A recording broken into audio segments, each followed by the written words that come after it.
তখন অনেক রাত, কে জানে কটা বাজে। ঘুমের আমেজটা সবে মাত্র এসছে, কিন্তু দরজায় টোকা দেওয়ার শব্দে ঘুমটা ভেঙে গেল। ঘুম থেকে উঠেই চশমাটা পরে নিয়ে টেবিলের ওপর রাখা ঘড়িটার দিকে তাকিয়ে দেখলাম সময়টা অনেক হয়েছে, প্রায় মধ্যরাত্রি অতিক্রম হয়ে গিয়েছে। তখন বলতে গেলে 2:30 বাজে। কিন্তু ওই সময় আবার সদর দরজায় কার যেন টোকার শব্দ পেয়ে উঠে বসলাম। আমার পাশেই বিশ্বনাথ পাশবালিশটা আঁকড়ে ধরে পরম নিশ্চিন্ত মনে ঘুমোচ্ছিল। ফলেই তাকে ডাকবার দরকার মনে না করে বিছানা থেকে নামতে যাচ্ছি, ওই সময় সে আমার দিকে না ফিরেই আড়ষ্ট কণ্ঠে বলে উঠল, খবরদার, ওইভাবে একা একা ভুলেও যাবে না। বাইরে কিন্তু যে কেউ হতে পারে। আমাদের এই পেশাটা কিন্তু খুব বিপজ্জনক। হয়তো কোনো শত্রু কিংবা আসামি আমাদের জন্য ওত পেতে বসে আছে। শুনে আমি চমকে গেলাম আর তার দিকে তাকিয়ে তাকে বলে উঠলাম, ও মা, তুমি জেগে আছো? কই, খেয়াল করিনি তো। এইবার বিশ্বনাথ এই দিক পানে ফিরে একটা আড়মোড়া ভেঙে উঠে বসল আর হাই তুলতে তুলতে আমার দিকে তাকিয়ে বলল, ঘুমিয়েই ছিলাম, কিন্তু দরজায় টোকার শব্দ শুনে আমার ঘুমটাও তোমার সাথে সাথেই ভেঙে গেছে, বুঝলে? দেখি কে এলো। এত রাত্রে যে কেউ আসবে সেইটা আমার জানা ছিল না। ওই দেখো, কার যেন গলার স্বর শুনতে পাচ্ছি। সত্যি আমি নিজে কান খাড়া করে শুনলাম, অতি ক্ষীণ কণ্ঠে কেউ যেন বিশ্বনাথকেই ডাকছে। সে বলছে, বাড়িতে কেউ আছেন? বিশ্বনাথবাবু বাড়িতে আছেন? আর অপেক্ষা করল না বিশ্বনাথ। সেইবার উঠে বৈঠকখানার ঘরে গিয়ে সুইচ টিপে আলোটা জ্বেলে দিল। সত্যি বলতে কি, আমার নিজের মনেই সংশয় উপস্থিত হয়েছিল। ওই লোকটা যেভাবে ডাকছে তাতে আমার স্পষ্ট মনে হচ্ছে লোকটা খুব ভয় পেয়েছে। কিন্তু কেন সে ভয় পাচ্ছে? ভয় পাওয়ার আসল কারণটা কি? বৈঠকখানার ঘরে গিয়ে উপস্থিত হলাম, আর ওইখানেই পৌঁছে দেখি যে বিশ্বনাথ একভাবে দাঁড়িয়ে আছে। সে এইবার অতি সংযত কণ্ঠে বলে উঠল, কে কে আপনি? আর এইটা কি কোনো মানুষের কাছে আসার সময় হলো? ওই পাশ থেকে ভেসে এলো একটা কণ্ঠস্বর। কেননা ওইখানের যিনি দাঁড়িয়ে আছেন তিনি বেশ দমে গিয়েছেন। তিনি এইবার বলে উঠলেন, আমি যে নিরুপায়, দিনের আলোতে এইখানে আসাটা আমার জন্য নিরাপদ নয়। দয়া করে একটিবার দরজাটা খুলুন, আমি ভিতরে এসে আপনাকে সবটুকু বলছি। কথাটা শেষ হতেই বিশ্বনাথ এইবার দরজাটা ঈষৎ খুলে দিল। আমিও উঁকি মেরে দেখি যে হ্যাঁ, ওই পাশে দাঁড়িয়ে আছে একজন বছর 24-এর ব্যক্তি। তার দাঁড়াবার ভঙ্গিটা অনেকটা গুটিসুটি মেরে দাঁড়িয়ে থাকার মতোই। ওই ব্যক্তিটি এইবার মুখ তুলে বিশ্বনাথের দিকে তাকালো, তারপর বলল, আমি চন্দন দাস, খুব বিপদে পড়ে আপনার কাছে এই রাতের দিকে ছুটে এসেছি। আসুন, ভেতরে আসুন, আর যা বলার আমাকে খুলে বলুন। অনেক ধন্যবাদ। আমি ওই দৃশ্য দেখার পর প্রাণ নিয়ে দৌড়ে এখানে এসেছি। আসার কথা হয়তো ছিল না, কিন্তু আপনার বাড়ির ওপরে টাঙিয়ে রাখা ওই সাইনবোর্ডটা ল্যাম্পপোস্টের আলোতে দেখা মাত্র আমি নিজেকে থামিয়ে রাখতে পারিনি। আমি জানি রাত 2:30-এর সময় কেউ আমাকে পরিষেবা দেওয়ার জন্য বসে থাকবে না, কিন্তু আমার ওই কথাটা না বললেই নয়, তাই আর কি। তাই আমায় এত হুড়োহুড়ি করে আমাকে কি এক গ্লাস জল এনে দিতে পারবেন? তেষ্টায় আমার ছাতি শুকিয়ে যাচ্ছে। লোকটার কথা শুনে আমি এইবার ভিতর থেকে এক গ্লাস জল এনে দিলাম, আর গ্লাসটা ওনার হাতে দেওয়া মাত্রই এক ঢোকে সেই গ্লাস তিনি প্রায় জল শূন্য করে একটা হাঁফ ছাড়লেন। বিশ্বনাথ কিন্তু নির্বিকারভাবেই সামনের সোফায় বসে একটা সিগারেট ধরিয়ে টান দিতে দিতে বৈঠকখানার ঘরের ঘড়ির দিকে একবার, আবার ওই লোকটার দিকে একবার দেখছিল। সে যে মনে মনে কিঞ্চিত বিরক্ত, সেটা আমার দেখেই মনে হলো। কিন্তু অসময়ে যদি মক্কেল আসে, তারপর যদি তার বিপদের সম্ভাবনা থাকে, তাহলে তো তাকে আর ফিরিয়ে দেওয়া যায় না। তাই ধৈর্যের সাথে আমাকে আর বিশ্বনাথকে তার কথা শোনার জন্য সময় অতিবাহিত করতে হচ্ছিল। চন্দনবাবু এইবার বলতে শুরু করলেন, বিশ্বনাথ বাবু, আমি চোখের সামনে একটা খুন হতে দেখলাম এইমাত্র। এইমাত্র মানে এই মিনিট কুড়ি হতে চলল। ওই নৃশংস হত্যা দেখে আমি আর এক মুহূর্ত থাকতে না পেরে ওইখান থেকে দৌড়ে এসেছি। হয়তো ওই হত্যাকারী আমাকে দেখে থাকতে পারে, কেননা আমি যখন দৌড়ে আসছিলাম তখন আমার পিছনে আরেকটা ভারী বুটের পায়ের শব্দ আমি স্পষ্ট শুনতে পেয়েছি। আপনি এত রাতে বাইরে কি করছিলেন? প্রশ্ন করল বিশ্বনাথ। সেইটা শুনে লোকটি বলল, আসলে আমি কলকাতায় থাকি না। কলকাতার বাইরে মুম্বাই শহরে আমি কর্মসূত্রে বহুদিন হলো থাকি। কিন্তু গতকাল আমি টেলিফোনে সংবাদ পাই যে আমার মায়ের শরীর নাকি খুব খারাপ, আর ওই খারাপ শরীর নিয়েই তিনি আমাকে শেষবারের মতো দেখতে চেয়েছেন। আমি ব্যাগপত্র গুটিয়ে ওখান থেকে 3 সাতেকে ছুটি নিয়ে চলে আসি, কিন্তু ট্রেন এইখানে আসতে প্রায় ঘন্টাখানেকের উপর দেরি করে ফেলল। ফলেই আমার গাড়ি যখন ঢুকলো তখন ঘড়িতে বাজে 1:45। হাওড়া থেকে আমার বাড়ি প্রায় 1 ঘন্টার পথ। বাইরে বেরিয়ে এসে দেখি কি আমাকে বাড়ি পৌঁছে দেওয়ার মতো না আছে কোনো বাস, না আছে কোনো ট্যাক্সি। ফাঁকা রাস্তা, আর একটি দোকান অবধি খোলা ছিল না সেই মুহূর্তে। আপনি রাতটুকু স্টেশনে কাটিয়ে দিলেই তো পারতেন, তাই না? দিনের আলো ফুটলে তারপর না হয় বাড়ি ফিরে যেতেন। সেই উপায়ও নেই। গোড়াতেই বলেছি যে আমার মা অসুস্থ, তাই আমার আর প্রতীক্ষা করাটা ঠিক মনে হচ্ছিল না। বার্ধক্যজনিত রোগে মা আমার পঙ্গু। আর শুধু তাই নয়, মা আমার মাস 6 অবধি চিকিৎসাধীন ছিলেন। আমি মানি অর্ডার করে বাড়িতে টাকা পাঠিয়ে দিতাম। তবু যখন এতটা বাড়াবাড়ি হলো তখন আমি আর অপেক্ষা করতে পারলাম না। সোজা চলে এসেছি। আর হাঁটা পথেই ঘণ্টাখানেকের পথ পাড়ি দেবো বলে মনস্থির করেছিলাম। আচ্ছা, আপনি কি কোনো আর্তনাদ শুনেছিলেন? বিশ্বনাথবাবু, এমনিতে কাজের চাপে কলকাতায় আমার খুব একটা আসা হয় না, ফলেই পথঘাট অতটা মনে রাখতে আমি পারি না। হাওড়া স্টেশন ছেড়ে বেরিয়ে সোজা হেঁটে যাচ্ছিলাম। তারপর মেন সড়ক ধরে একটি গলির মুখে মোড় নিতেই শুনলাম পায়ের শব্দ। পায়ের শব্দ, ওই শব্দটাই, কিন্তু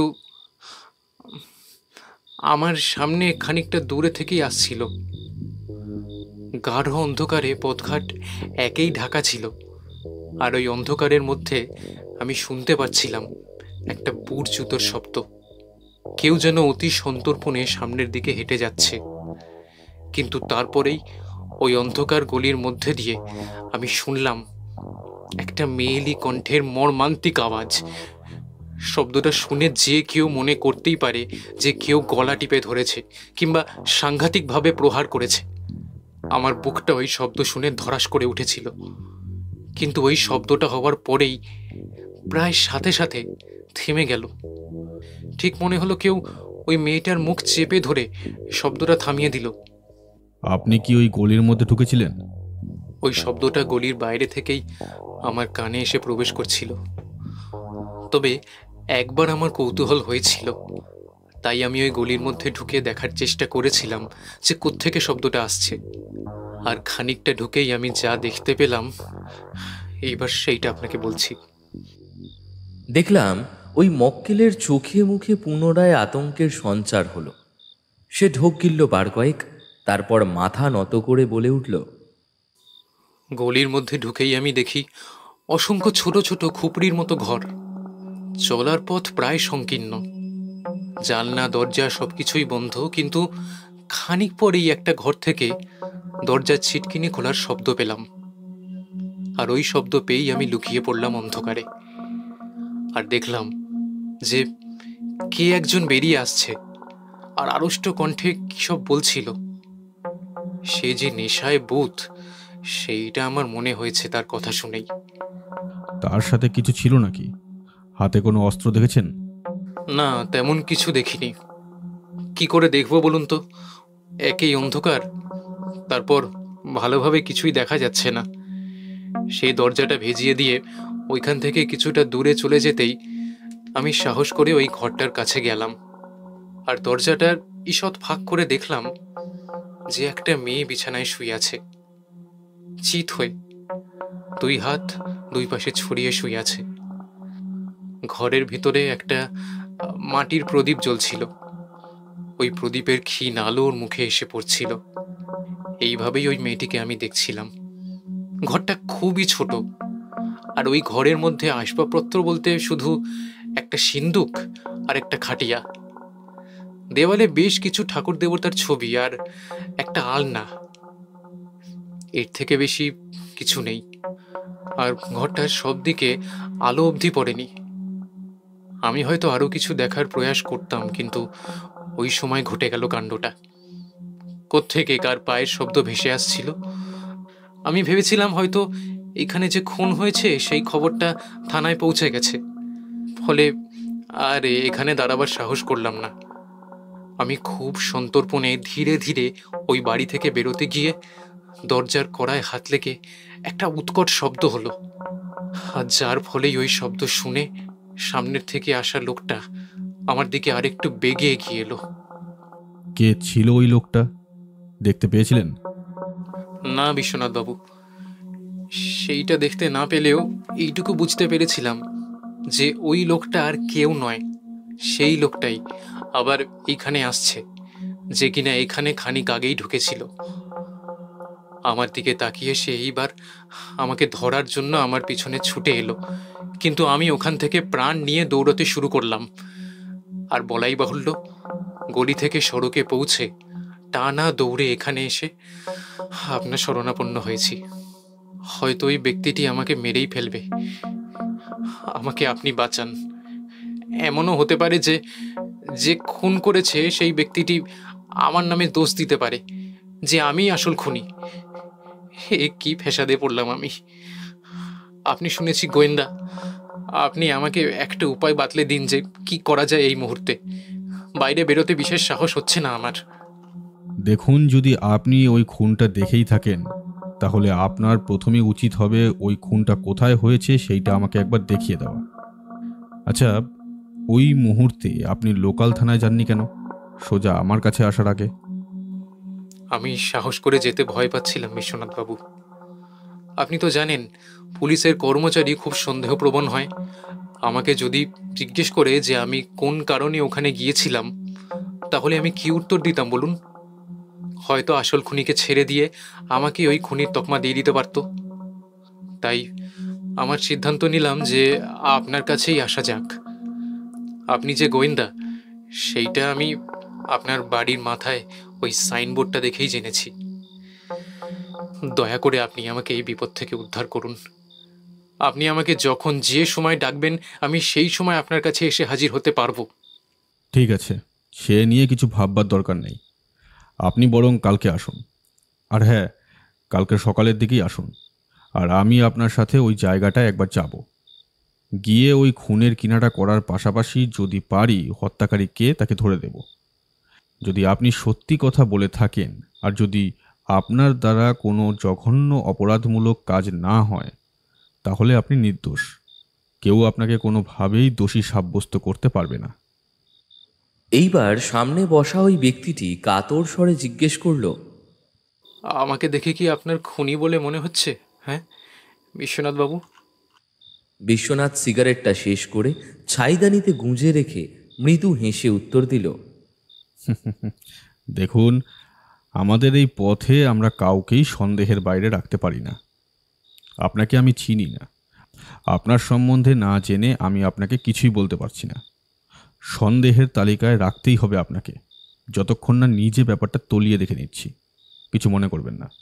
আরেকটা কথা কি জানেন, এমন অনেক মানুষ আছে যাদের দেখে ভদ্র শ্রেণীর মনে হলেও আদেও কিন্তু তারা তেমনটা নয়। মানুষের বাইরের চেহারা দেখে আসল মানুষের গুণ বিচার করা ঠিক নয়। অনেকে অনেক ঠান্ডা মাথার খুনি পর্যন্ত হয়। যাক, এখন আর ওইসব কথায় লাভ নেই কোনো। কালকে দেখে নিচ্ছি। তার আগে আপনি এইখানে নিজের নম্বর আর ঠিকানাটা লিখে যান। চন্দনবাবু এইবার সামনে পড়ে থাকা লেখার প্যাডে সেসব লিখে দিয়ে তারপরে উঠে দাঁড়ালো। তারপর একবার দেওয়াল ঘড়ির পানে চেয়ে দেখল যে রাত্রি তখন প্রায় 3টে পেরিয়ে গিয়েছে। তিনি যে ভয় পেয়ে আছেন তখনও অবধি সেইটা সম্বন্ধে জানতে হাত গুনতে আর হয় না। চোখের সামনে নৃশংস খুন খুব কম মানুষই সহ্য করতে পারে। বিশ্বনাথ তাকে আশ্বস্ত করে বিদায় দিল। উনি চলে যাওয়ার পর আমি এইবার প্রশ্ন করলাম, তুমি এই কেসের দায়িত্ব নেবে নাকি? ব্যাপারটা আমার কেমন যেন মনে হচ্ছে। আদেও উনি কি সত্যি কথা বলছেন? হ্যাঁ, এই কেসটা নেওয়ার ইচ্ছে আছে। তবু একবার কালকের সকালে সংবাদপত্রতে চোখ বুলিয়ে নিতে চাই। সেইখানে যদি খুনের ব্যাপারে কিছু লেখা থাকে তাহলে ব্যাপারটা সকলের দৃষ্টি আকর্ষণ করবে। তবে পুলিশের আগে ওইখানে আমাদের গিয়ে পৌঁছতে হবে, কেননা পুলিশ এলে খানা তল্লাশি করে দেখার মতো অনেক জিনিস নষ্ট করে দিতে পারে। সেই কারণেই আমাকে ওইখানে যেতে হবে। হয়তো ওইখানে যারা আছে তারা খুন যে হয়েছে সেইটা জানতে পারবে অনেক দেরিতে। মোট কথা, পুলিশ আসার আগেই আমাদের যেতে হবে। বেশ, কালকের জন্য তাহলে অপেক্ষা ছাড়া তো আর কিছুই উপায় নেই। চলো আগে রাতের বাকি ঘুমটা শেষ করি, সকাল সকাল আমাদের তো আবার উঠতে হবে। হ্যাঁ, তুমি যাও, আমি খানিক পরেই আসছি। আমার একটু একা থাকা দরকার। এই বলে বিশ্বনাথ বৈঠকখানা ঘরের আলোটা সম্পূর্ণ নিভিয়ে দিয়ে বারান্দার কাছে খোলা জানলার দিকে মুখ করে আবার একটা সিগারেট ধরিয়ে নিজের মনে টানতে শুরু করলো। আমি আর কোনো কথা না বলে পাশ ফিরে শুয়ে পড়লাম। কিন্তু সকালে আমার বিশ্বনাথের ঠেলা খেয়ে ঘুমটা ভেঙে গেল। সে আমাকে ডাকছিল আর বলছিল, সৌরভ, সৌরভ, উঠে পড়ো, আমাদের ওইখানে যেতে হবে, বিলম্ব করে লাভ নেই। চন্দনবাবু এসছেন নাকি? না, উনি নাকি থানার কারাগারে বন্দী হয়ে আছেন। আজ সকালেই থানা থেকে ইন্সপেক্টর রুদ্রবাবু আমাকে ফোন করেছিল। খবরের কাগজে একটা সংবাদ বড় বড় হরফে বেরিয়েছে, আর ওইটা জেনেই আমি বুঝতে পারলাম যে গতকাল রাতের দিকে তিনি যে আমাকে যে কথাগুলো বলেছিলেন সবটাই সত্য। অর্থাৎ হাওড়ার ওই অখ্যাত গলির মধ্যে সত্যিই একটা নারীকে কেউ যেন হত্যা করেছে। কিন্তু খুন যে চন্দনবাবুই করেছে তার যথেষ্ট প্রমাণ কি পুলিশ পেয়েছে? সেইটা এখনো অবধি জানা যায়নি, কিন্তু রাতের দিকে একজন পুলিশের টহলদার তাকে দেখেছে ওইখানে। চন্দনবাবু যে ওই মেয়েটার ঘরে ঢুকেছিল আর ওই মেয়েটার ঘরে ঢুকে আবার তিনি বেরিয়ে এসেছেন, সেটা স্পষ্ট একজন দেখেছেন। ভোর 5টার দিকে তাকে পুলিশ পাকড়াও করে। চন্দনবাবুই যে আসল খুনি সেইটা এখনো প্রমাণ সাপেক্ষ, কিন্তু তাকে সন্দেহের ভিত্তিতে ধরা হয়েছে। আমাদের একবার ওইখানে যেতে হবে, নইলে একজন নির্দোষ ব্যক্তির ফাঁসি অবধি হতে পারে। উঠে পড়লাম, কেননা এই সংবাদ শোনার পর আর বিছানায় শুয়ে থাকা সম্ভব নয়। হরিরাম চা প্রস্তুত করে নিয়ে এসেছিল। সে চা খেয়েই একটা ট্রাম ধরে আমরা সেইখানে গিয়ে উপস্থিত হলাম যেইখানে ওই খুনটা হয়েছিল। যেইখানে ওই খুনটা হয়েছে ওইখানে তখন অনেক ভিড় হয়ে গিয়েছে। আমি আর বিশ্বনাথ দুই বন্ধু মিলে ভিড় সরিয়েই দেখলাম যে সামনে সার দিয়ে পুলিশের কর্মচারীরা দাঁড়িয়ে আছে আর একজন খোলা দরজার সামনে দাঁড়িয়ে আছে। বিশ্বনাথকে দেখে ইন্সপেক্টর সাহেব কাছে এগিয়ে এসে বলল, ও, আপনি তাহলে চলে এসেছেন। খুনি কি ধরা পড়েছে? প্রশ্ন করল বিশ্বনাথ। উত্তরে দেখলাম ইন্সপেক্টর সাহেব বেশ খুশির মেজাজেই উত্তর দিলেন, হ্যাঁ, ওই খুনিকে আমাদের একজন হাবলদার দেখেছে ওইখান থেকে বেরিয়ে যেতে, সে গতকাল রাতে। আর শুধু তাই নয়, সে রীতিমতো দৌড়াচ্ছিল। ওই হাবলদার কিন্তু পিছু পিছু এসেছিল এই খুনির। সে যখন আপনার বাড়ির দিকে ঢুকে পড়ল, সে তখন পাশের পাবলিক টেলিফোন থেকে আমাকে ফোন করে সব কিছু বলেছিল। আমি তাকে প্রতীক্ষা করতে বলেছিলাম। সে প্রতীক্ষার প্রহর গুণে তারপর তার বাড়িটা চিনে রেখেছিল। আর নির্দিষ্ট সময় আমরা একেবারে তৈরি হয়ে তার বাড়িতে গিয়ে তাকে ধরে আনি। খুনি কি বাধা দেওয়ার চেষ্টা করেনি? আর ওই সময় সে কি করছিল? করবে আবার কি, বারান্দায় পায়চারি করছিল। আমরা এসে পড়ে অন্ধকার সিঁড়ি দিয়ে উঠে দরজা ধাক্কাতেই ওই সময় দরজা খুলে দেয় একজন বৃদ্ধ চাকর। চাকর শ্রেণীর ওই ব্যক্তিটা আমাদের দেখে ভয় পেয়ে প্রশ্ন করে তার এইখানে এত রাত্রে আমরা কেন এসেছি। আমি কিন্তু সরাসরি প্রশ্ন করি যে এই বাড়ির মালিক কই। এই সময় শুনলাম যে বাইরের দিকে দরজা খোলার শব্দ, আর পিছনে দরজা দিয়ে দেখলাম যে ওই খুনিকে পালিয়ে যেতে। কিন্তু তার বিরুদ্ধে কোনো প্রমাণ আছে কি যে সেই খুনটা করেছে? আমার কাছে কালকে ওই ব্যক্তিটি এসেছিল, কিন্তু তখন বাজে প্রায় 2:30। ওই সময় এসে আমাকে সে অনেক কথাই বলে, সে নাকি কলকাতায় থাকে না। কালকে তার ট্রেন লেট হওয়ার দরুন সে অনেক রাত্রে কলকাতায় এসে ঢুকেছে। আচ্ছা ইন্সপেক্টর বাবু, আপনি কি তাকে কোনো প্রকার জেরা করেছেন? না বিশ্বনাথ বাবু, জেরা করার সময় পেলাম কই। হয়তো সে খুন নাই করতে পারে, কিন্তু আমাদের দেখে ওইভাবে পালিয়ে যাওয়ার দরুন সন্দেহটা বেশ ভালো করে দানা বাঁধে মনের মধ্যে। ওই কারণেই আমাদের হাবিলদার তার পেছনে ধাবা করে অবশেষে তাকে ধরে ফেলে। কিন্তু ওই মুহূর্তে সে আমাদের বারবার বলছিল যে সে কোনো নাকি খুন করেনি, সে নাকি সম্পূর্ণ নির্দোষ, আর সে সদ্য ফিরেছে কলকাতায়, তার বাড়ি এইখানে নয়। এইবারে দেখলাম বিশ্বনাথ কিছুটা ভাবুক হয়ে উঠল। তার কপালে চিন্তার রেখা দেখা দিল। সে কিছু মুহূর্ত চুপ করে থাকার পর বলে উঠল, আচ্ছা, আপনি কি ওই খুনের সম্বন্ধে ভালো করে খোঁজ নিয়েছেন?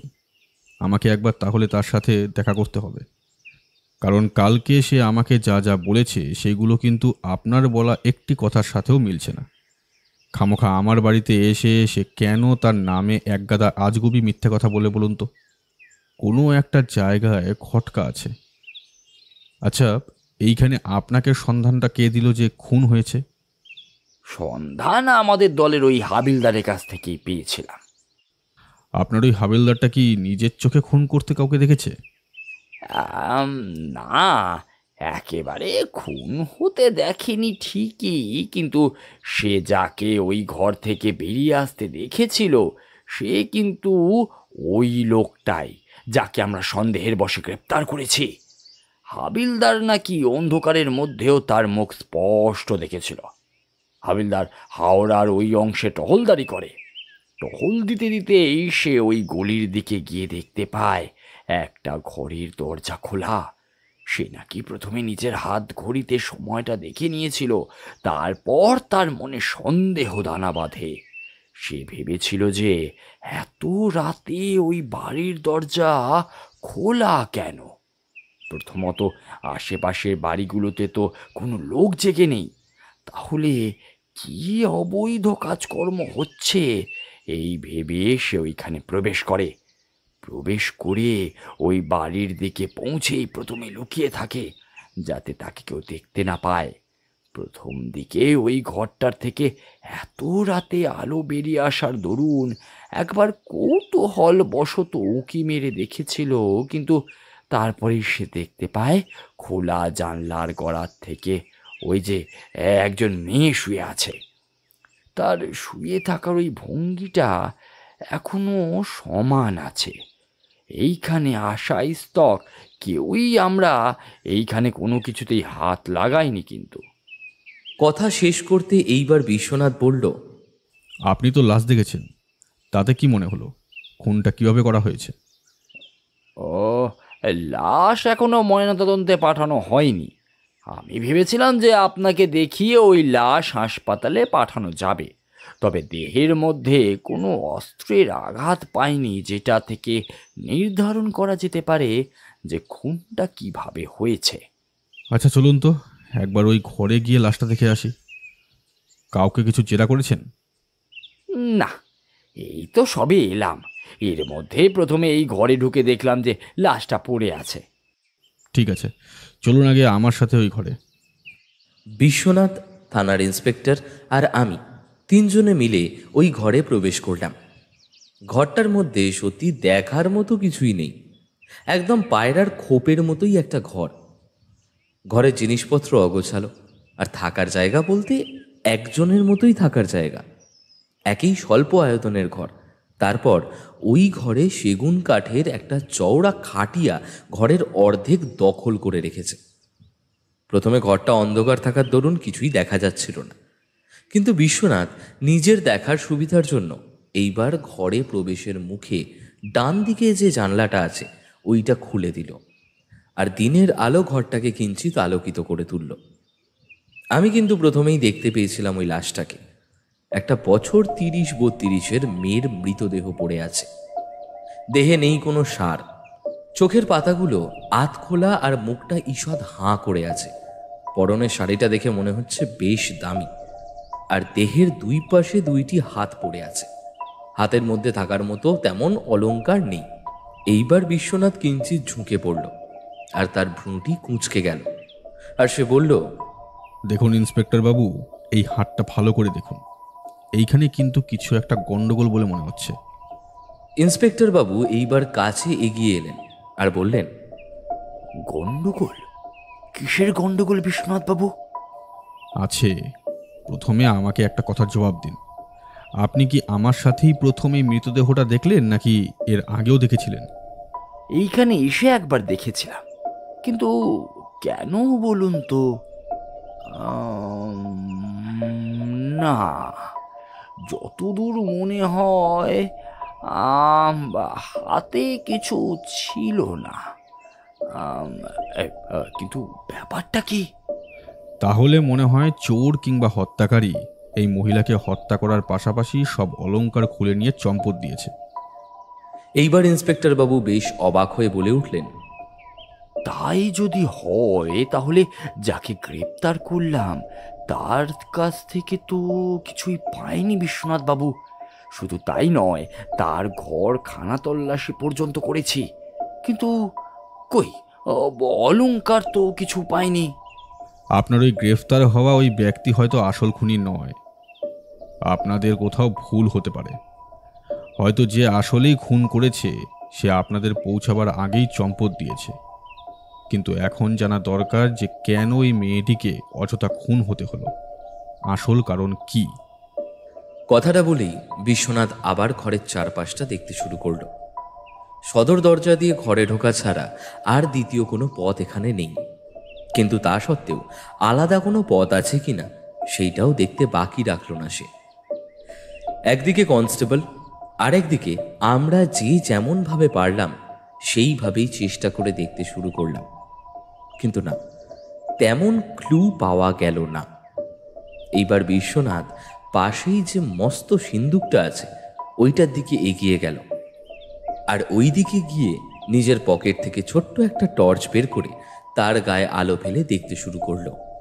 তারপর ইন্সপেক্টর বাবুকে বলল, এইটা একটু খোলার ব্যবস্থা করুন, তালা ঝুলছে দেখছি। কথা মতো ইন্সপেক্টর বাবু একজন সহকর্মী কনস্টেবলকে ডেকে ওই সিন্দুকটা খোলার জন্য বলল। আমিও বেশ ভালো করেই দেখছিলাম। সিন্দুকটা আগাগোড়াই তৈরি হয়েছে নিরেট লোহা দিয়ে, ওজন প্রায় কিলোখানেক তো হবেই। যেই জায়গাটায় তালা ঝুলছিল ওইখানে বহু প্রচেষ্টা করে একটা শাবল মারফত পুলিশের লোক খোলার চেষ্টা করল। বহু কসরতের পর ওই তালা খুলে গেল, আর ওই সিন্দুকের ডালা খুলে দেখা গেল তার মধ্যে আছে অনেকগুলো জামা কাপড়, কিছু ধুতি পাঞ্জাবি, আর সেই সাথেই এক কোণে একটা বাক্স মতো। ওই বাক্সটাও লোহার, কিন্তু তাতে কোনো তালা দেওয়া নেই। সেইটা দেখার আগে জামা কাপড়গুলোতে একবার চোখ বুলিয়ে দেখে নিল বিশ্বনাথ। জামা কাপড় আর কিছু দামি দামি শাড়ি আর প্রসাধনের জিনিসপত্র ছাড়া আর কিছুই তেমন নেই। ওই যে গয়নাগুলো ছিল সেইগুলোও নেই। বিশ্বনাথের মাথা এইবার ঘুরে গেল। সেইবার বলে উঠল, আশ্চর্য, এইখানে তো দেখছি বেশিরভাগই কোনো পুরুষের পরিচ্ছদ। হ্যাঁ, শাড়িগুলো দেখছি বেশিরভাগ অত্যাধিক দামি। তাহলে এই ঘরে একসাথে দুজন থাকতো। নইলে যদি একটা মেয়ে এইখানে থেকেও থাকে, তাহলে তার ঘরে পুরুষের জামা কাপড় কি করছে? দেখে তো মনে হচ্ছে এইখানে কোনো পুরুষের যাতায়াত ছিল।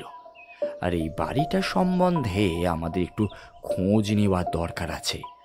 বাইরে অনেকগুলো লোক আছে, তাদের জিজ্ঞাসা করলেই তো ব্যাপারটা সম্বন্ধে জানা যায়। ইন্সপেক্টর বাবু বাইরে বেরিয়ে এসে যারা যারা দাঁড়িয়েছিল তাদের একবার জিজ্ঞেস করলো, এই বাড়ির মালিককে, আমি তার সাথে একটু আলাদাভাবে কথা বলতে চাই। কে আছে এই বাড়ির মালিক? নাকি এই বাড়িতে যে থাকতো সেই এই বাড়ির মালিক ছিল? কথাটা বলার সাথে সাথে বেশ কিছু লোকজন নিজেদের মধ্যে কি সব বলা বলি করে উঠল। না ইন্সপেক্টর বাবু, এই বাড়িটার ভাড়াটিয়া ওই মেয়েটি। খুব বেশি দিন যে এসেছে তেমনটা নয়। আসলে এই পাড়াতে আমার প্রায় বছরখানেক হলো আছি, তাই স্পষ্ট জানি এখানে অনেকগুলো ভাড়াটে আসে, আর বেশি দিন অবশ্য থাকে না, কিন্তু ওই মেয়েটি এসেছিল মাস দুয়েক আগে। আচ্ছা, আপনি বাড়ির ভেতর আসুন, আপনার সাথে আমার জরুরি দরকার আছে। সামনের যে লোকটা ভিড়ের মধ্যে থেকে এগিয়ে এসে কথা বলছিল সেইবার ভয় পেয়ে কাঁপা কাঁপা স্বরে বলে উঠল, কিন্তু স্যার, আমার তো কোনো কুসুম নেই, হঠাৎ আমাকে কেন টানছেন জানতে পারি? যেহেতু আপনি এই পাড়ায় অনেকদিন আছেন, তাই আমাদের এই মেয়েটার সম্পর্কে কিছু জানার দরকার আছে। আমাদের এই কাজে একটু সাহায্য করুন। আসুন, ভেতরে আসুন। সেই ব্যক্তিটি অনিচ্ছা সত্ত্বেও এগিয়ে এলো। তাকে দেখে দরিদ্র শ্রেণীরই মনে হয়। গায়ের রং শ্যামবর্ণ, মাথার চুল কোঁকড়ানো, তার পরনের মধ্যে একটা মলিন শার্ট আর খাঁটো ময়লা ধুতি। সে পায়ে পায়ে মাথা নত করে এগিয়ে এলো।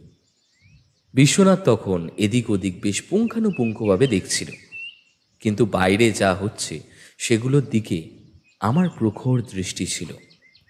ওই ব্যক্তিটির নাম নরেন মণ্ডল। সে ভেতরে আসতেই বিশ্বনাথ তাকে একবার তীক্ষ্ণ দৃষ্টি মেলে চাইল, আর ওই চাহনির মধ্যে একটা সন্নিগ্ধ ভাব ছিল। ফলেই ওই লোকটা থতমত খেয়ে চৌহদ্দির বাইরে দাঁড়িয়ে গেল। ইন্সপেক্টর সাহেব এইবার বিশ্বনাথকে বলে উঠল, বিশ্বনাথবাবু, এই দেখুন কাকে ধরে নিয়ে এসেছি।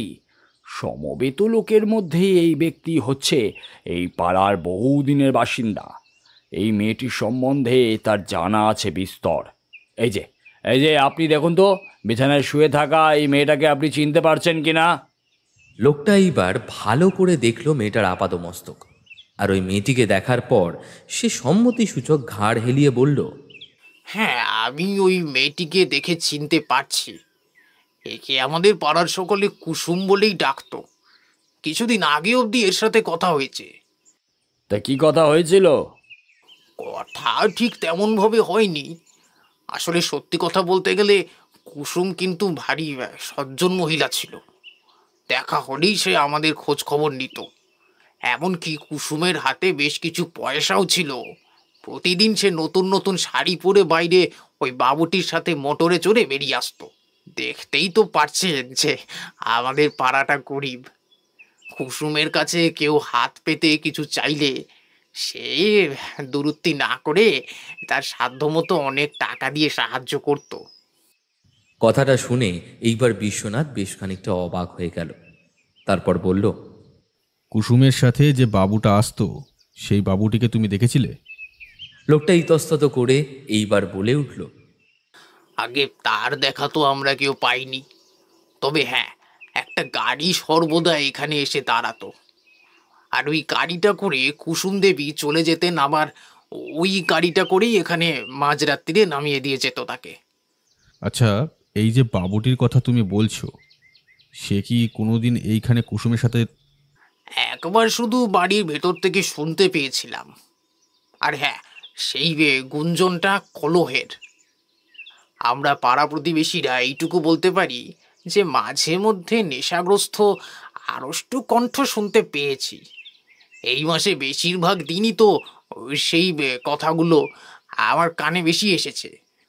আর যেদিন খুন হয়েছে, অর্থাৎ যদি গতকাল রাতে খুন হয়ে থাকে, তাহলে ওই দিন সন্ধ্যার দিকে শুনেছিলাম একটা নারী কণ্ঠের করুণ কান্নার কণ্ঠস্বর।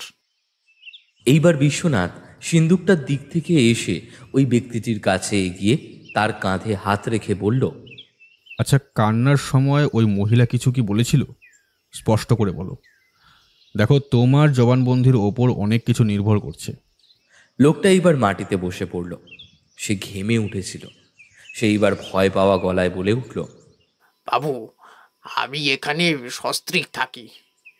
আমার যদি প্রাণ সংশয় হয়, তাহলে ওই খুনি যদি আমার পরিবারের ওপর কোনো মারাত্মক আঘাত হানে, তাহলে আমি কই যাব বাবু? পুলিশ ইন্সপেক্টর এইবার বলে উঠল, সেইটা নিয়ে তোমার কোনো ভাবনা নেই। আমাদের লোক 24 ঘন্টা তোমার বাড়ির ওপর নজর রাখবে। এই পাড়াটা আমাদের নজরের মধ্যেই থাকবে। শুধু যেইটুকু জানতে চাইছি সেটা বলে ফেলো। হ্যাঁ, ওই মহিলা আশ্রুসিক্ত কণ্ঠে অনেক কথাই বলছিল। আমি ওই দিন গরমের দাপটে ঘুমাতে পারছিলাম না। বিশ্বাস করুন স্যার, আমার বাড়ির ঠিক পাশেই ওই মহিলা, মানে কুসুম দেবীর বাড়ি। তার ঘর থেকে কান্নার স্বর ভেসে আসছিল। খুব সম্ভবত সে বলছিল যে কে যেন তাকে ঠকিয়েছে, আর তার সর্বনাশ করে দিয়েছে। এই কথা ভিন্ন আর যদি কোনো কথা বলে থাকে, তাহলে সেইটি শোনার কোনো উপায় আমার জানা ছিল না। হ্যাঁ, একটা কাঁচ ভাঙার শব্দ আমি পেয়েছিলাম, কিন্তু দাম্পত্য কলহে প্রবেশ করা একেবারে অবিবেচকের মতো কাজ হবে ভেবে আমার ওই শব্দ শোনা সত্ত্বেও সেখানে যাইনি। কি দরকার? আমরা শান্তিপ্রিয় মানুষ, দিনমজুরি করে দিন আনি দিন খাই। আর কোনো আর্তনাদ শুনেছিলে? এই মেয়েটা কি শেষ রাতের দিকে কোনো আওয়াজ করেছিল? হ্যাঁ, তখন অনেক রাত্রির বাবু। আমি বহু কষ্টে হাত পাখা দিয়ে নিজেকে বাতাস করতে করতে ক্লান্ত হয়ে সবে মাত্র ঘুমিয়ে পড়েছিলাম, কিন্তু ওই সময় ঘুমটা ভেঙে গিয়েছিল ওই মর্মান্তিক শব্দ শুনে। আর হ্যাঁ, মেরে ফেললে বললেও একটা কথা বলেছিল ওই কুসুম দেবী, এইটা তো আপনাকে বলাই হয়নি। আর শুধু তাই নয়, ওই আর্তনাদ হওয়ার পর একটা গাড়ি স্টার্ট দেওয়ার মতো শব্দ পেয়েছিলাম আমি। আর ওই শুনেই একবার জানলার পাল্লায় কিঞ্চিত ফাঁক করে উকি দিই বাইরে, দেখার চেষ্টা করি, কিন্তু প্রথমেই অন্ধকারে কিছু দেখতে পেলাম না। আর দেখতে পেলেও সমস্যা হলো এই যে, যতক্ষণ আমি জানলার কাছে গিয়ে দাঁড়িয়েছিলাম ততক্ষণই ওই গাড়িটা চলে গিয়েছে আমার দৃষ্টিসীমার একেবারে বাইরে, ফলেই কিছুই দেখা গেল না। বেশ, এইবার তাহলে তুমি আসতে পারো, কিন্তু মনে রাখবে, যদি দরকার হয় তাহলে অবশ্যই তোমাকে আমাদের কাছে আসতে হবে। আর হ্যাঁ, এই সময় তুমি কলকাতার বাইরে কোথাও যাবে না। কোনো বিপদ আপদ আর যদি ওই খুনিকে দেখতে পাও তাহলে থানায় গিয়ে জানাবে কিন্তু। কথাগুলো বলে ইন্সপেক্টর বাবু এইবার বিশ্বনাথের দিকে চাইল, তারপর বলল, তাহলে মৃতদেহটা ফরেন্সিকে পাঠিয়ে দিলে কেমন হয়? আশা করি রিপোর্ট কাল সকালে পেয়ে যাব। হ্যাঁ, ফরেন্সিক রিপোর্টটা আমার দরকার হবে। দেহের মধ্যে কোনো অস্ত্রের দাগ নেই, আর খুনটা হলো কি করে সেটাও জানা দরকার। কেন বিশ্বনাথ বাবু, আপনার কি মনে হচ্ছে এই খুনটা কিভাবে সম্ভব বলুন তো? এইবার বিশ্বনাথ কাছে গিয়ে ওই মৃত মহিলার চোখের পাতাটা টেনে দেখল। দেখা গেল মনি স্থির, আর ওই চোখটা হলদে বর্ণের হয়ে আছে। মুখটা থেকে একটা কটু ওষুধের গন্ধ ভেসে আসছিল। বিশ্বনাথ নিজের মনেই খানিকটা স্বগক্তি করে বলল, বিষ দিয়েই হত্যা করা সম্ভব, কিন্তু বিষ দিয়েই যদি হত্যা করে খুনি, তাহলে সেটা তো নির্বিঘ্নভাবেই চুপচাপ সম্পন্ন করা যেত। তাহলে এই ক্ষেত্রে ওই মহিলাটা চিৎকার করলো কেন? এইটাই রহস্য আরও জটিল করে ফেলছে। আচ্ছা ইন্সপেক্টর বাবু, আপনার সাথে কি বাড়ির মালিকের যোগাযোগ আছে? তার সাথে আমার একবার কথা বলার দরকার ছিল। এই বাড়ির ভাড়াটিয়া এই মহিলা নিশ্চয়ই ভাড়াগুলো জমা করে দিত। একবার তার সাথে যদি কথা বলে দেখা যেত তাহলে অনেকটা সুবিধা হতো। রহস্যের চাল ছাড়াতে সুবিধে হতো বই কি। সে খোঁজ নিলেই জানা যাবে। এই বাড়ির মালিক কে সেইটা আমি সন্ধ্যের মধ্যেই বার করছি। কথাটা বলে কয়েকজন কনস্টেবল ওই ঘরে ঢুকে মৃত মেয়েটার দেহটা ময়না তদন্তের জন্য পাঠিয়ে দিল। আর বাড়ির সমস্ত জিনিসের ওপর একবার নজর বুলিয়ে পুলিশ বাইরে থেকে তালা লাগিয়ে চলে গেল। বিশ্বনাথ অবশ্য ওই বাক্সটা নিজের কাছেই রাখল। সিন্দুকের মধ্যে যে বাক্সটা ছিল সেইটার প্রতি তার একবার কৌতূহল হয়েছিল, তাই ইন্সপেক্টর বাবুকে বলে সেটা নিজের সাথে নিয়ে বেরিয়ে এলো। বিশ্বনাথ এইবার বলল, আচ্ছা ইন্সপেক্টর বাবু, এই চন্দন দাসের বাড়িটা কোথায়? ওইখানে একবার যেতাম। আর তার বাড়িতে কে থাকে? ওই তো এইখান থেকে সোজা চলে যাবেন, পারলে একটা ট্রাম ধরে নিন। ট্রামে অবিনাশ দত্ত লেন বললে পৌঁছে যাবেন। ওইখানেই বাড়িটা আছে। থাকার মধ্যে ওই বাড়িতে আমার নজরে পড়েছে শুধু একটা বুড়ো চাকর। বেশ, আমি গিয়ে দেখে আসছি। চলো সৌরভ, কিন্তু তার আগে তার কাছে থাকা ওই লোহার ভারী বাক্সটা বাড়িতে রেখে আসি। বিশ্বনাথ এইবার নিজের বাড়িতে গিয়ে ওই লোহার ভারী বাক্সটা রেখে দিয়ে তারপর আমার সাথে চলল অবিনাশ দত্ত লেনে, যেইখানে আমাদের শরণাপন্ন ওই মক্কেলের বাড়ি। সিঁড়ি দিয়ে উঠে বাড়ির দরজাটা ধাক্কাতেই দরজা খুলে বেরিয়ে এলো একজন বয়স্ক চাকর। সে আমাদের নিচু গলায় বলল, কাকে চাই বলুন? তোমার বাবু বাড়িতে আছে কি? আমার তার সাথে দরকার আছে। ওই ভৃত্যটা প্রভু ভক্ত বলতেই হবে, কেননা নিজের মনিবের কথা শুনে তার দুই চোখের কোণে জল জমতে শুরু করলো। আর সে একবার সেই অশ্রু সম্বরণ করতে না পেরে বলল, বাবুকে পুলিশের লোক গতকাল ভোর রাতে থানায় নিয়ে গিয়েছে। আমার বাবু নির্দোষ। তোমার বাবু কি এইখানেই থাকেন? কার অধীনে তুমি থাকো? না, বাবু এইখানে থাকেন না। তিনি তো বাইরে কর্মসূত্রে থাকেন। আমি এইখানে বাবুর মায়ের অধীনেই থাকি। আজ প্রায় 30 বছর এই বাড়িতেই আছি। বাবুর মা বাড়িতে নেই। তাকে সন্ধ্যের দিকে পাড়ার সকলে মিলে নিয়ে গিয়েছে সদর হাসপাতালে।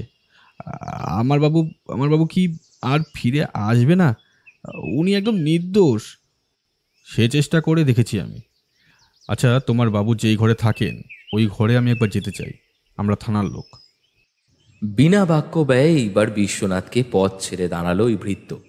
আমরা দুজনেই গিয়ে দেখলাম ভিতরটা পরিপূর্ণভাবে সাজিয়ে গুছিয়ে রাখা। বিশ্বনাথ এইবার ইতি উতি সব দিকে নিজের প্রখর দৃষ্টি দিয়ে দেখতে শুরু করলো। জানলার দিকে দেখল, তারপরেই আমাকে কাছে ডেকে বলল, সৌরভ, এইদিকে একবার আসো।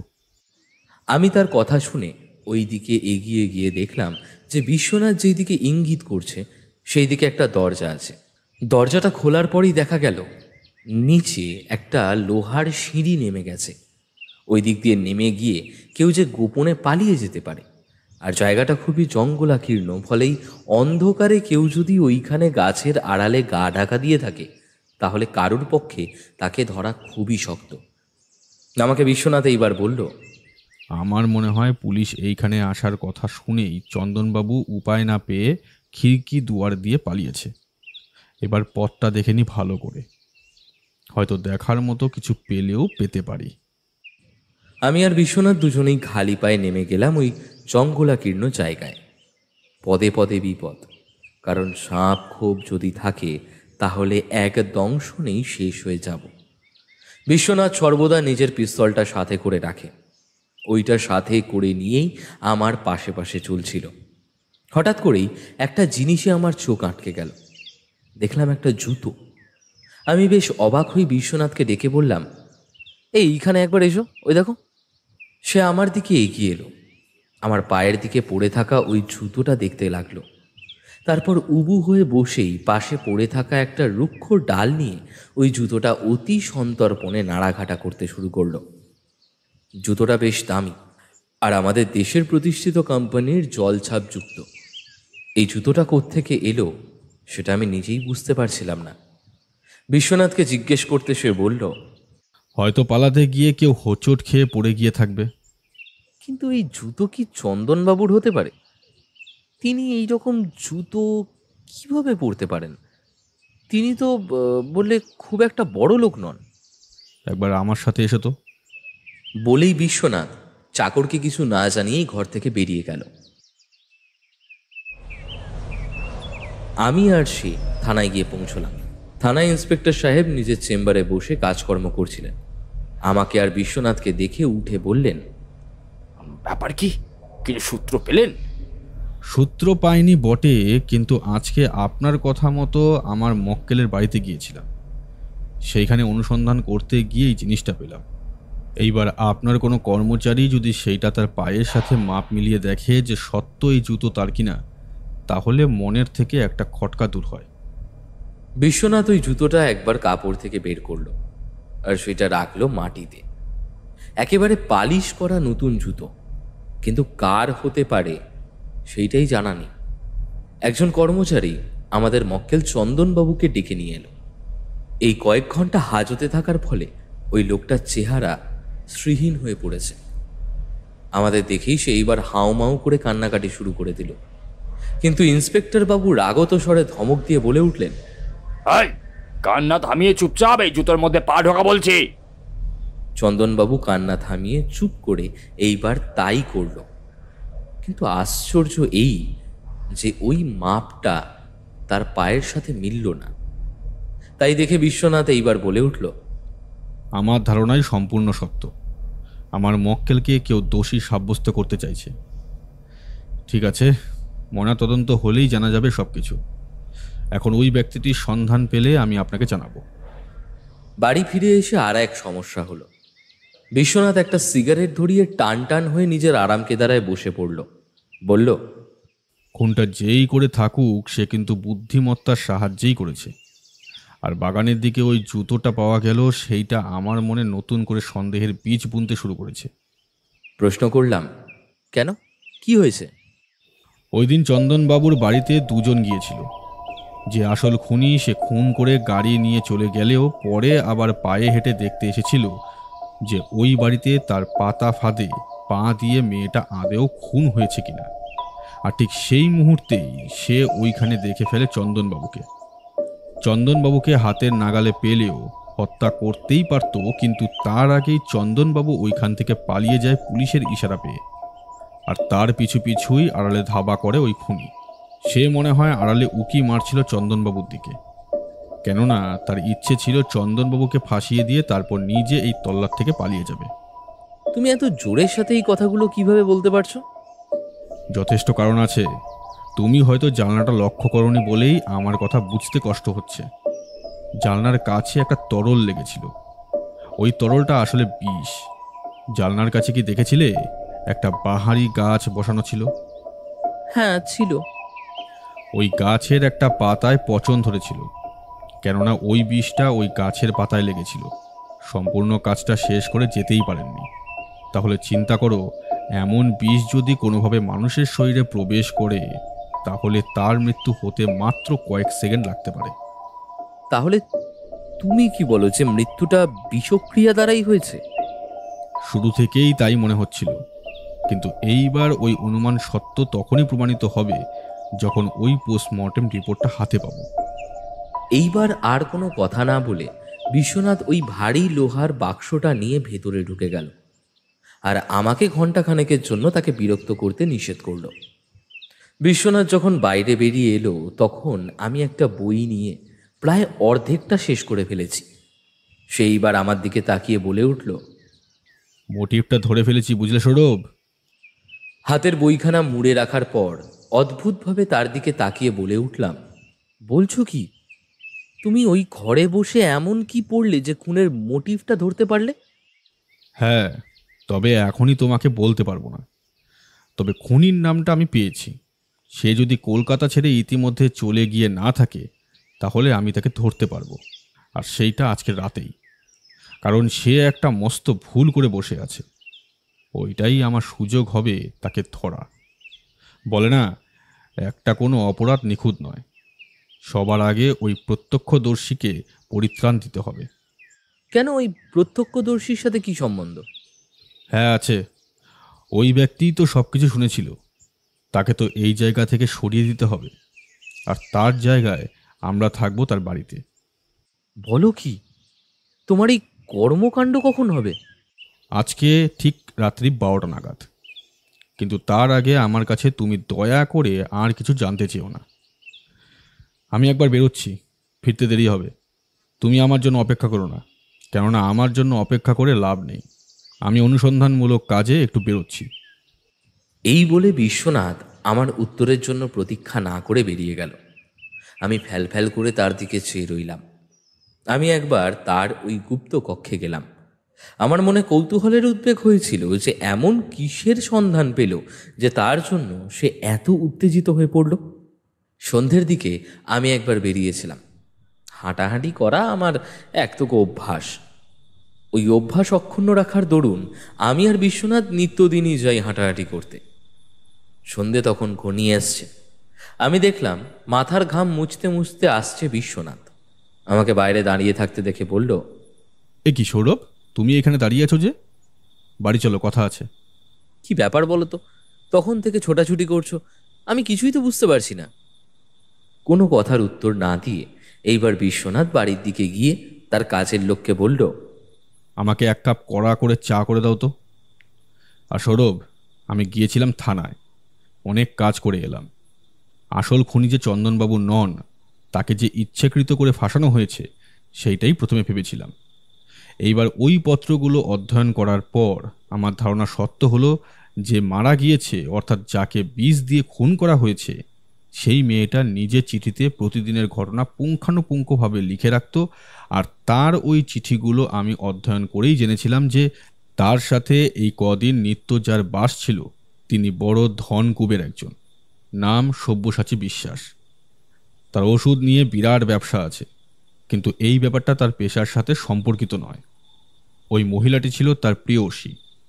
ভদ্রলোক জেনেছি নিজে বিবাহিত, তবু তার সাথে এই মহিলার সুরঙ্গনার সম্বন্ধ ছিল। গোপনে বেশ কিছুদিন তার সাথে কাটিয়ে যেত। তুমি কি ওনার বাড়ি গিয়েছিলে? না না, ওই পত্রগুলো পড়েই আমি জানতে পারি। আর খালি তাই নয়, আমি তো থানায় গিয়েছিলাম এমন কোনো লোকের বাড়িটা অনুসন্ধান যেন ইন্সপেক্টর বাবু করেন, কিন্তু রেকর্ড মিলিয়ে দেখা গেল যে তিনি মাস 6 হলো জেল খাটছেন। বেআইনিভাবে ওষুধের কিছু নিষিদ্ধ ওষুধ তিনি রেখেছিলেন। ওনার ওই দোকানে পুলিশ তল্লাশি চালিয়ে তাকে হাতে নাতে ধরেছিল, তাই ওই নামটা ছিল। কিন্তু এইবার তিনি যে ওই খুনটা করেছেন সেইটার জন্য আর কোনো ক্ষমা নেই। ওনাকে ধরতেই হবে, আর আমি তার ব্যবস্থা করে এসেছি। তুমি কি বলছো বিশ্বনাথ? ওই খুনি কি আসবে তাহলে আবার ওই পাড়াতে? আমার অনুমান তাই বলে। আসলে সে এইবার তার কুকীর্তির একমাত্র প্রত্যক্ষদর্শীকে দেখে তাকে মেরে ফেলবে কৌশলে, আর ওইটাই হবে আমার কাছে সুবর্ণ সুযোগ। আমি আর কোনো কথা না বলে বিশ্বনাথের কথায় সায় দিলাম, আর ঘড়ির কাঁটার দিকে লক্ষ্য রাখলাম। তার কথা অন্যথা হবে না, এটা বিলক্ষণ আমি জানি। সে নিজের রিভলভারটা তৈরি করেই রেখেছিল। রাতের খাওয়া দাওয়া সাঙ্গ করে দিয়ে আমরা 10টার দিকে বেরিয়ে পড়লাম। পথঘাট প্রায় নিঝুম। আমাদের বাড়ি থেকে ওইখানে পৌঁছতে কাঁটায় কাঁটায় 10:30 বেজে গেল। আমরা যখন পৌঁছলাম তখন ওই প্রতিবেশী দরজার সামনে দাঁড়িয়েছিল। সেইবার নিজের বাড়ির চাবিটা তুলে দিল বিশ্বনাথের দিকে, তারপর বলল, তুমি এইখান থেকে সোজা থানায় চলে যাও। তোমার কথা আমার ইন্সপেক্টর বাবুকে বলা আছে, ঠিক আছে? ওইখান থেকে সময় পেলে ইন্সপেক্টর সাহেব চলে আসবে এইখানে। তোমার বাড়ির অন্যান্যরা নিরাপদ আশ্রয় আছে তো? আগে হ্যাঁ। কথাটা শেষ করে ওই ব্যক্তিটি চলে গেল। ঘরের ভিতর ছোট্ট টর্চ জ্বালিয়ে ঢুকলাম। বিদ্যুৎবাতির ব্যবস্থা ছিল, কিন্তু আমাকে বিশ্বনাথ নিষেধ করলো সেটা জ্বালাতে। দেখলাম বিছানার পাশে একটা চেয়ার আছে, আমি ওইটায় বসে পড়লাম। আর বিশ্বনাথ খোলা জানলা দরজা সবটুকু বন্ধ করে ঘরটা এতই অন্ধকার করে তুলল যে আমি নিজের হাত অবধি দেখতে পারছিলাম না। যাই হোক, আমাকে বসে থাকতে দেখে বিশ্বনাথ অন্ধকারেই উত্তর দিল, একদম নড়বে না, আর পা দুটি তুলে রাখো। একেই দেখতে পাচ্ছ যে মাটির ঘর, আর ওই মাটির ঘরের সাপখোপ যদি বা ঢোকে তাহলে অন্ধকারে দেখার কোনো উপায় নেই, ফলেই সাবধান। একই অন্ধকার। তারপরে আমি জবু থবু হয়ে কাঠের চেয়ারে বসে রইলাম চুপ করে। কখন যে ওই সব্যসাচী বাবু আসবে তার কোনো ঠিক ঠিকানা নেই। ঘরের মধ্যে নিস্তব্ধতা বিরাজমান। একটা পিন পড়লেও তার শব্দ হবে। শুধু অখণ্ড নীরবতার ভিতর ঘড়িটা ঠিক ঠিক করে বেজেই চলেছে। একসময় শুনলাম পথের ওপর পায়ের শব্দ। দরজাটা ধীরে ধীরে খুলে গেল। আমি রুদ্ধ শ্বাস নিয়ে দেখছিলাম, আর ওই বিশ্বনাথ একপাশে কাত হয়ে শুয়েছিল। লোকটা হঠাৎ করে একটা ছুরি নিয়ে সেটা আঙুল বিধিয়ে দিতে গিয়েই অদ্ভুত শব্দ করে মাটিতে পড়ে গেল। দেখা গেল বিশ্বনাথ বিছানায় উঠে বসেছে। তার হাতের রিভলভার বের করে সেইটা তার দিকে তাক করে দিয়ে বলে উঠল, আপনি এত দূর এসেও শেষ পর্যন্ত অকৃতকার্য হলেন। খুবই দুঃখিত হলাম। আমি জানতাম এই ব্যক্তির ওপর নজর রেখেছেন, তাই আমি তাকে আগে ভাগে পাঠিয়ে দিয়েছি। সে একটু পরেই আসবে থানা থেকে লোক নিয়ে। সৌরভ, সুইচটা জ্বালিয়ে দাও। আমিও তাই করলাম। লোকটা গালে হাত দিয়ে মাটিতে পড়ে আছে। তার হাতে ধরা ওই ছুরিটা তুলে নিল, আর ওইটা দেখে বিশ্বনাথ বলল, এইটা হচ্ছে সেই বিষ ছুরি যেইটা দিয়ে আপনি ওই মেয়েটিকে হত্যা করেছিলেন। শুধু একবার এই ছুরিটা শরীরের সাথে কিঞ্চিত স্পর্শ করিয়ে হালকা চামড়া কেটে দিতে পারলেই বিষ দেহের মধ্যে প্রবেশ করে যায়, আর কয়েক সেকেন্ডের মধ্যেই মৃত্যু ঘটে। কি তাই তো মিস্টার সব্যসাচী? বিশ্বনাথের সাথে দড়ি ছিল, সেটা দিয়ে কষে ওই খুনির হাত পিছমোড়া করে বেঁধে আমরা দুজনেই অপেক্ষা করলাম পুলিশের আসার। আমি জিজ্ঞেস করলাম, কিন্তু বিশ্বনাথ, ইনি এইভাবে এই মেয়েটিকে খুন করতে গেল কেন? কারণ এই মেয়েটা সব্যসাচী বাবুর অনেক গুপ্ত কথা জানতে পেরেছিল। ফলেই দুজনের মধ্যে বচসা হলে মেয়েটি এই লোকটিকে ভয় দেখায় যে তার কুকীর্তি সব কিছুই ফাঁস করে দেবে তার বাড়ির লোকের কাছে। সব্যসাচী রায় ভয় পেয়ে গেলেন, কারণ সব কিছু জানাজানি হলে কেলেঙ্কারির একশেষ হবে। তাই তাকে এই দুনিয়া থেকে সরিয়ে ফেলার দরকার ছিল, আর সেই কারণেই খুনটা করেন। মেয়েটিকে নেশা করিয়ে তিনি যখন অস্ত্র বের করেন তখন ওই মেয়েটি চিৎকার করে ওঠে, কিন্তু চিৎকার করলেও বিষের প্রভাবে সাথে সাথে মূর্ছিত হয়ে যায়। এইগুলো এই চিঠিতে পেয়েছি। অবশ্য শেষ কথাগুলো আমার ধারণা, ওই খুন করে পালাবার সময় তার নজর পড়ে চন্দনবাবুর ওপর। তিনি তাই দেখে তাকেই দোষী সাজাবার জন্য তার পিছু পিছু তার বাড়ি গিয়ে বিষের শিশিটা রেখে আসেন, যাতে পুলিশ অনুসন্ধান করতে গেলেই তাকে সন্দেহ করে, আর আসল সাজা পায় ওই চন্দনবাবু। পুলিশ চলে এলো। পুলিশ আসতেই বিশ্বনাথ বলল, এই নিন আপনার আসল আসামি, যে কিনা গোয়েন্দা বিশ্বনাথকে খুন করতেও পিছু পা হয়নি। আরেকটা কথা, ময়নাতদন্তের রিপোর্টটা এনেছেন? ইন্সপেক্টর ওইটা বাড়িয়ে দিল, আর সেইখানে স্পষ্ট লেখা ছিল মৃত মেয়েটির পেটে অ্যালকোহল আর বিষ 2 পাওয়া গিয়েছে। পুলিশ ভ্যানে তুলে চলে গেল। চন্দনবাবু অবশ্য ওই দিনই ছাড়া পেয়ে বিশ্বনাথকে অনেক ধন্যবাদ জানিয়েছিল।